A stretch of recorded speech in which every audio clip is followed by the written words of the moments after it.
So ayan guys, i-share ko lang yung aking solar lights dito sa labas ng bahay namin. So mura na to guys kasi naka buy one take one siya. Mas gusto ko solar lights dito kasi para 'di ba wala nang gumagana na kuryente dito sa labas. So kahit din na brownout, may ilaw pa rin tayo. Mayroon din itong remote control. Oh, yan. So kahit medyo may araw, pwede mo rin siyang i-on. Then guys, kapag hindi po natin to ginagamit, hindi nakabukas yung ilaw. Makikita nyo po, nagbiblink yung red light doon sa pinakagitna. Ibig sabihin po, nagre-recharge siya ng power galing sa araw. Then ito pong ating remote control ay pwede rin natin gamitin dito pa sa isang ilaw.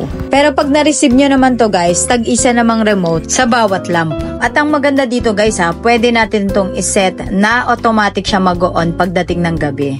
Nakaset to ng automatic, kaya naman pag na-detect niya na sa gabi na madilim na talaga, automatic po siyang umiilaw.